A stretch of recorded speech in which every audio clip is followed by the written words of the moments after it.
Welcome! In this session, we'll be diving into LeetCode problem number 1257, smallest common region. This problem challenges us to identify the smallest region shared by two given regions within a hierarchical structure. Stay tuned as we explore the solution step by step. In this problem, you are given a list of regions, where the first region in each list represents a parent region, and the subsequent regions are its direct child regions. A region that directly contains another is called a parent region, and if one region indirectly contains another through multiple levels, it is referred to as an ancestor region.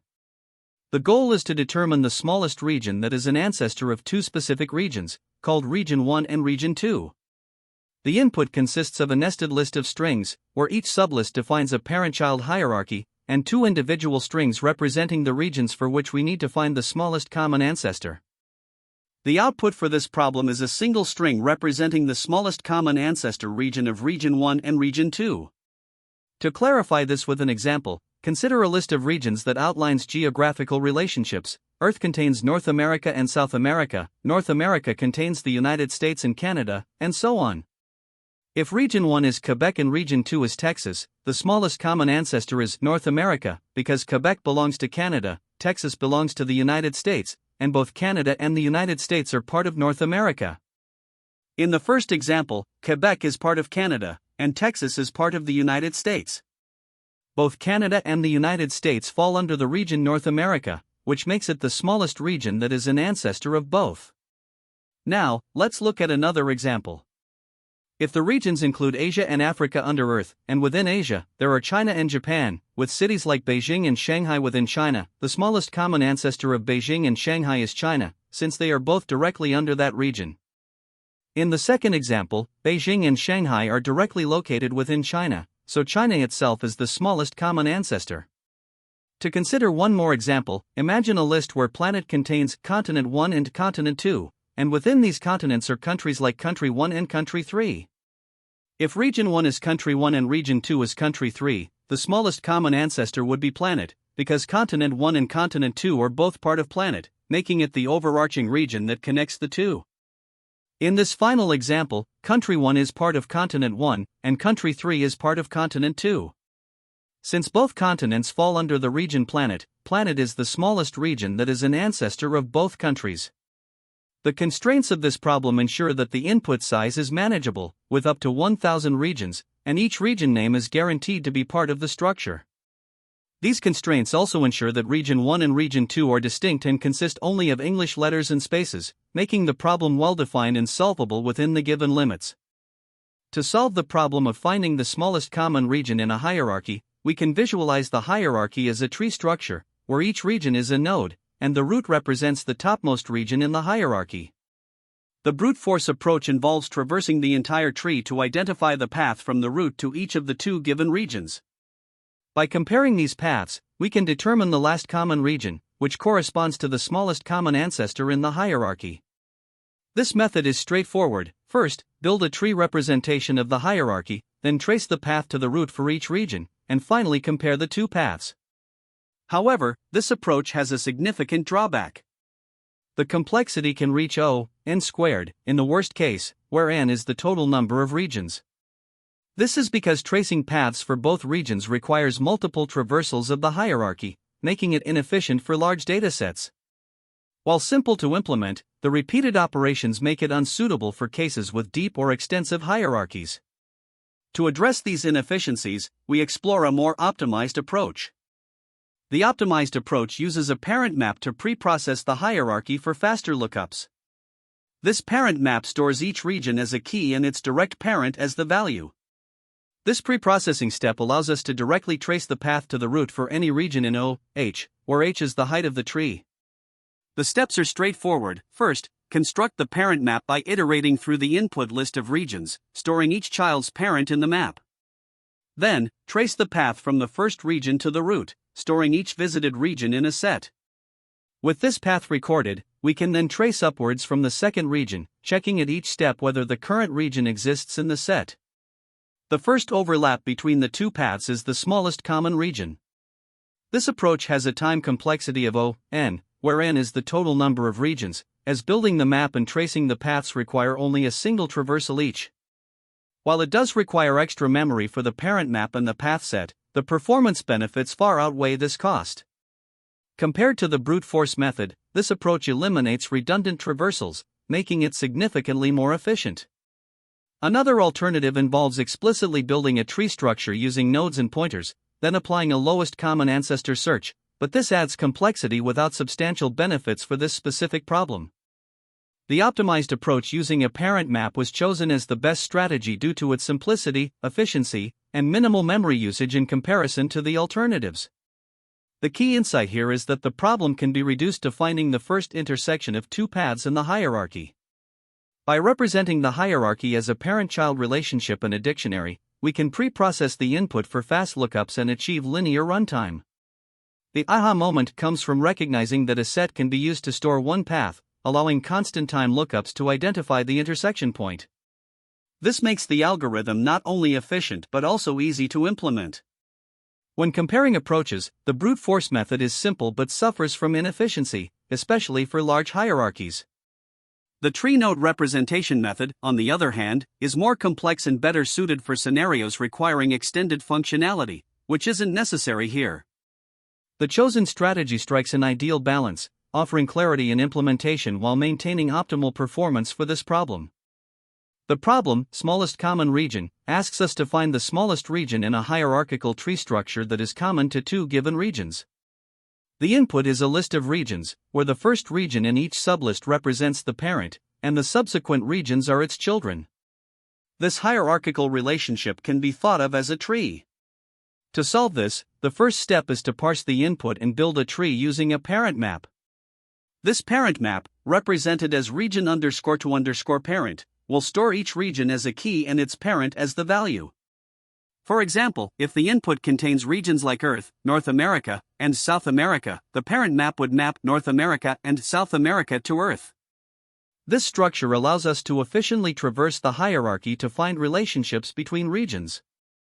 Once the parent map is built, the next step is to trace the ancestors of the first given region, region 1. We use a set called ancestors to record all regions in the path from region 1 to the root. Starting from region 1, we repeatedly look up its parent in the parent map and add it to the set until we reach the root of the tree.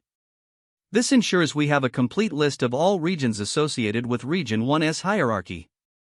After this, we move on to the second region, region 2. To determine the smallest common region, we trace region 2's path to the root and check if any of its ancestors exist in the ancestors set. The first ancestor that matches is guaranteed to be the smallest common region since we are traversing the path from the bottom up. By representing the hierarchy as a tree and using this methodical approach, we can efficiently determine the relationship between the two regions. This approach is highly efficient because it eliminates the need to traverse the entire tree. Instead, we use data structures designed for quick lookups and targeted traversal.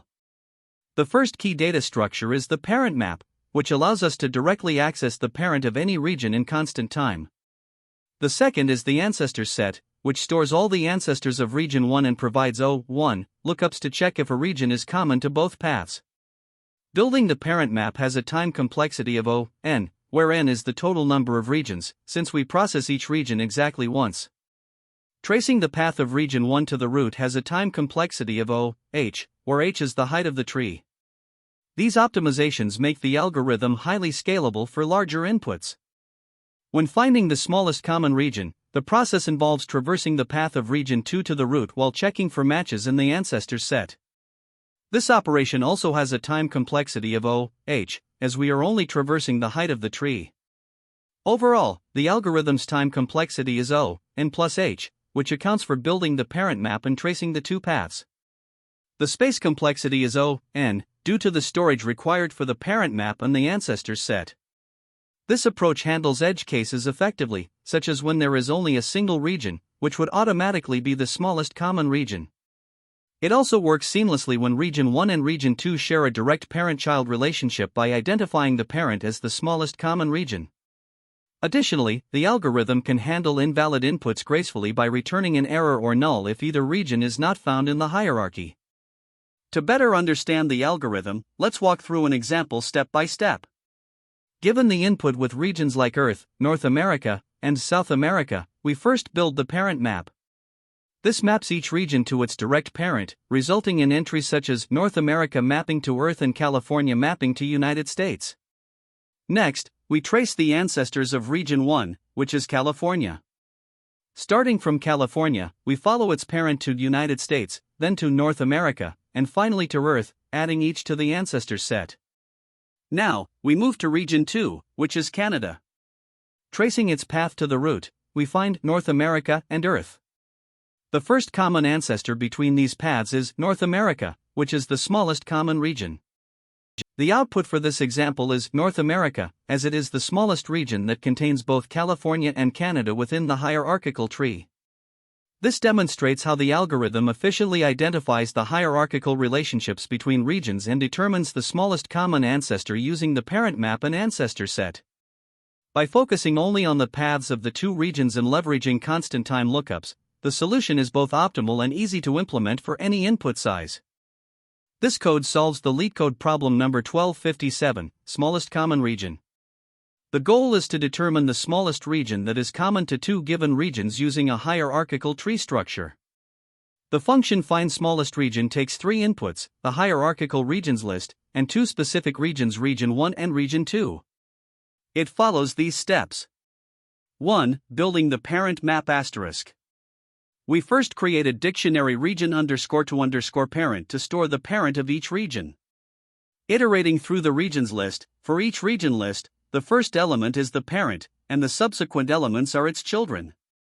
We populate the dictionary with these parent-child relationships. 2. Finding ancestors of Region 1 asterisk. Starting from Region 1, we traverse upwards through its parent chain, adding each region to a set called ancestors. This set contains all regions that are ancestors of Region 1, including itself. 3. Finding the first common ancestor asterisk. Starting from Region 2, we traverse upwards through its parent chain. For each region in this chain, we check if it exists in the ancestors set. The first region found in both Region 2's chain and Region 1's ancestor set is the smallest common region. Once a common ancestor is found, it is returned immediately as the result. This approach ensures an efficient solution to the problem. The parent map construction is O(n), where n is the total number of regions. The traversal for both Region 1 and Region 2 is O(h), where h is the height of the tree. Thus, the overall time complexity is O(n plus h). The code is concise, handles edge cases like disjoint inputs, and avoids unnecessary computations for optimal performance. In this implementation, we are solving the problem by identifying the smallest common region between two given regions. We begin by creating a map called region-to-parent to store the parent-child relationships between regions. This map will allow us to quickly look up the parent of any given region. Next, we iterate over the input regions list, where each sublist represents a region hierarchy. The first element in the sublist is the parent region, and all subsequent elements are its children. For each child region, we add an entry in our map, associating the child with its parent. After building this mapping, we initialize a set called ancestors to store all the ancestors of the first region, Region 1. We then traverse upwards from Region 1 to the root of the hierarchy, adding each region encountered to the ancestors set. This ensures that we have a complete record of all regions in the path from Region 1 to the top of the hierarchy. Now, we focus on identifying the smallest common region by traversing upwards from Region 2. As we move up the hierarchy from Region 2, we check if the current region exists in the ancestors set. The moment we find a region that is present in the set, we know it is the first common ancestor of Region 1 and Region 2, so we return it as the result. If no common ancestor is found immediately, we continue moving upward by updating Region 2 to its parent using the region-to-parent map. Finally, the method returns null as a safeguard, though this scenario will not occur under the problem's valid constraints, which guarantee that a common region always exists. This approach ensures an efficient solution by leveraging a combination of a hash map for parent lookups and a set for ancestor tracking. To solve this problem, we start by analyzing the input, which consists of a list of hierarchical regions. Each sublist in the regions array represents a parent region followed by its child regions. For example, Earth is the parent of North America and South America, and North America is the parent of United States and Canada. Additionally, we are provided with two specific regions, California and Quebec, for which we need to find the smallest common region in their hierarchy. The first step is to build a mapping that links each region to its immediate parent. By iterating through the region's input, we can populate the region_to_parent dictionary, where each key is a child region and its corresponding value is the parent region. After processing all the sublists, this mapping allows us to trace the hierarchy upwards from any given region.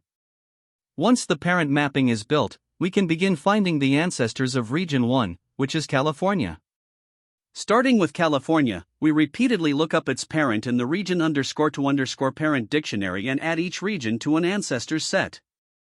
For California, its parent is United States, then United States leads to North America, and finally North America leads to Earth, the root of the hierarchy. At this point, there are no more parents, so we stop. The resulting ancestors set contains all regions in the hierarchy from California up to the root, California, United States, North America, and Earth. Next, we find the first common ancestor for Region 2, which is Quebec. Starting from Quebec, we traverse upward in the hierarchy, checking each region against the ancestors set. Quebec is not in the set, so we move to its parent, Canada. Canada is also not in the set, so we continue to North America. At this point, North America is found in the ancestors set, indicating it is the smallest common region for California and Quebec. The result of this computation is North America, which is the smallest common region containing both California and Quebec. Now, let's consider another example where the two regions share the root as their common ancestor. In this case, the input regions array establishes a hierarchy where Earth is the parent of Asia and Europe, and these regions further branch into China, India, Germany, and France. The two regions we need to evaluate are China and France. The first step again is to build the parent mapping by iterating through the region's input. After processing the input, the region_to_parent mapping is constructed, linking each region to its immediate parent. For example, Asia is mapped to Earth, China is mapped to Asia, and so on. With this mapping, we can now find the ancestors of Region 1, which is China. Starting with China, we traverse upward through the hierarchy, first adding China, then moving to Asia, and finally reaching Earth, the root of the hierarchy. Since Earth has no parent, the traversal stops. The ancestors set for China now includes Earth, Asia, and China. Next, we proceed to determine the smallest common region for Region 2, which is France. To find the first common ancestor for France, we start by traversing upward from France. Initially, France is not in the ancestors set of China, so we move to its parent, Europe. Europe is also not in the set, so we continue to its parent, Earth.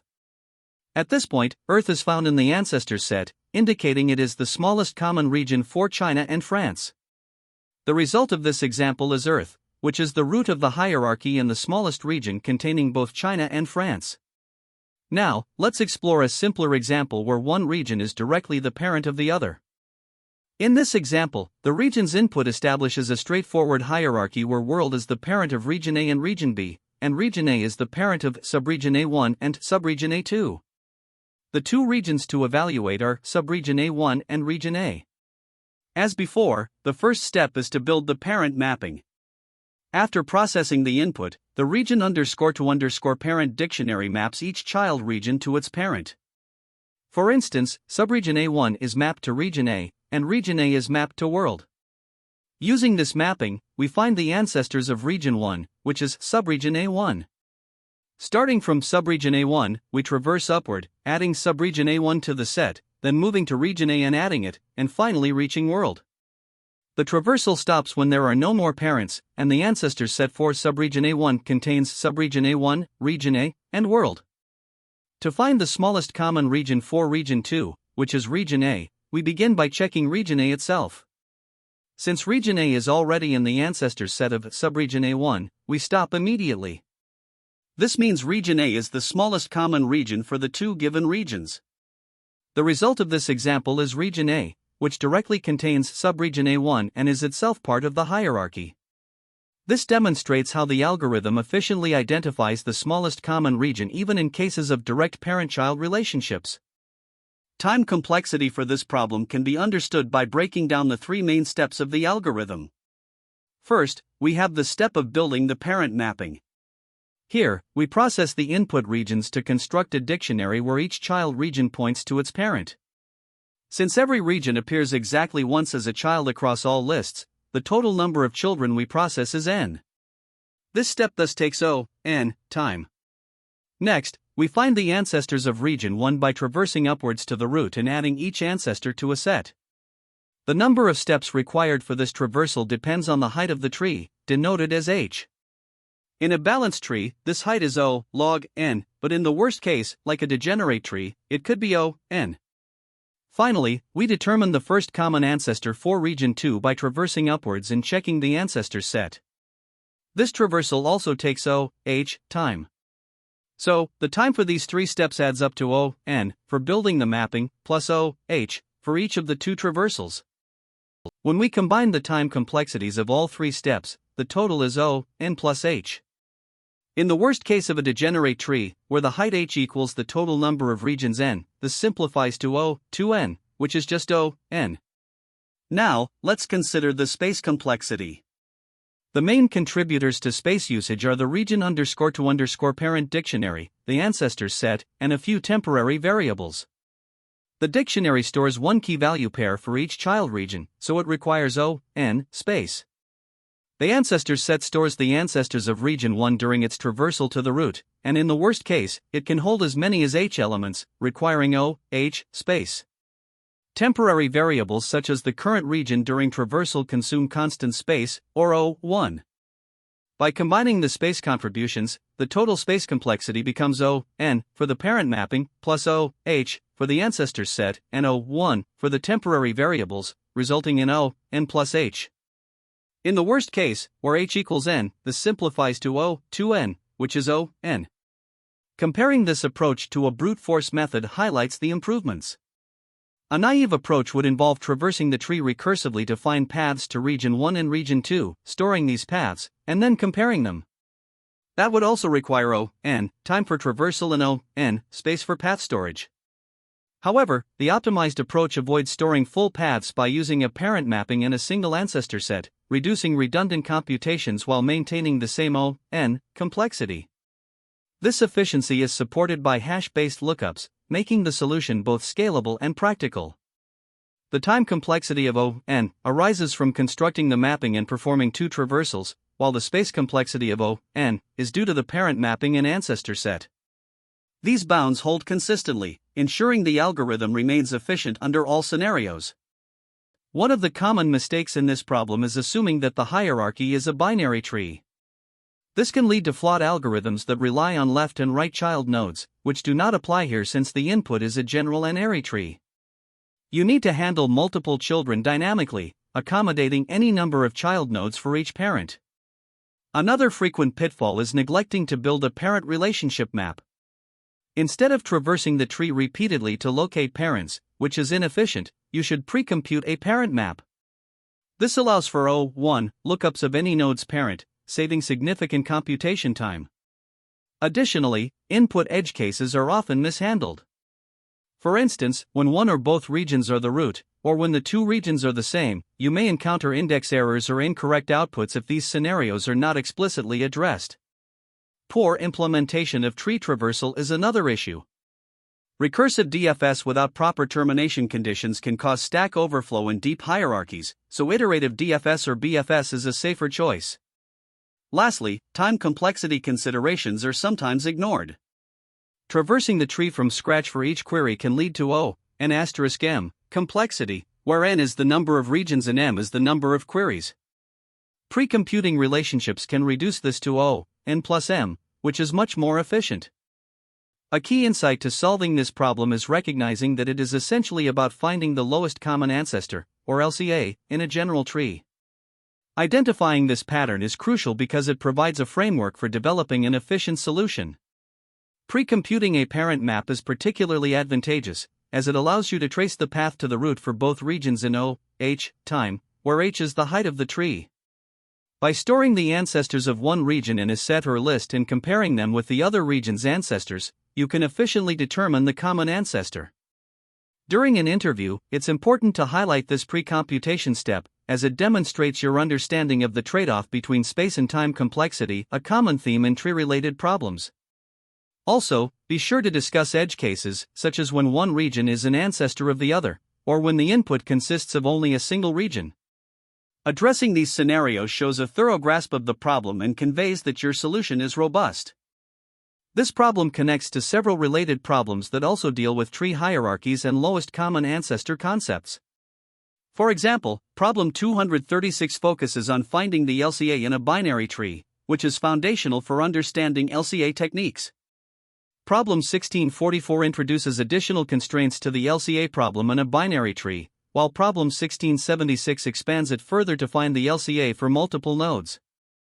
Additionally, problem 1506, which involves finding the root of an n-ary tree, is another useful example for building an understanding of n-ary tree structures. Now, there are alternative approaches to solving this problem as well.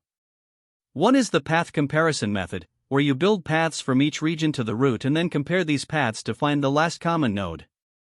While this method is straightforward, it requires O(h) space to store the paths. Another approach is DFS with backtracking, where you traverse the tree to locate both nodes and backtrack to their first common ancestor. This method avoids the need for a parent map, but it can be more challenging to implement and debug. Lastly, there's the union find, or disjoint set, method. While less common, it can be adapted for offline queries by merging regions and finding their common root. However, this approach is generally not ideal for dynamic or online queries, as it lacks flexibility in those contexts. Great job! To wrap up, we've summarized the key aspects of solving this problem, including the algorithm, time and space complexities, and important takeaways. Remember, mastering tree-based problems is an essential skill for coding interviews. Thanks for watching, and we'll see you next time. That's the end of this tutorial. I hope you found this explanation helpful for understanding the solution to this LeetCode problem. If you enjoyed this content, please consider subscribing to the channel for more coding tutorials and solutions. Feel free to leave a like if this video helped you, and don't hesitate to comment with any questions you might have. Thanks for watching, and happy coding!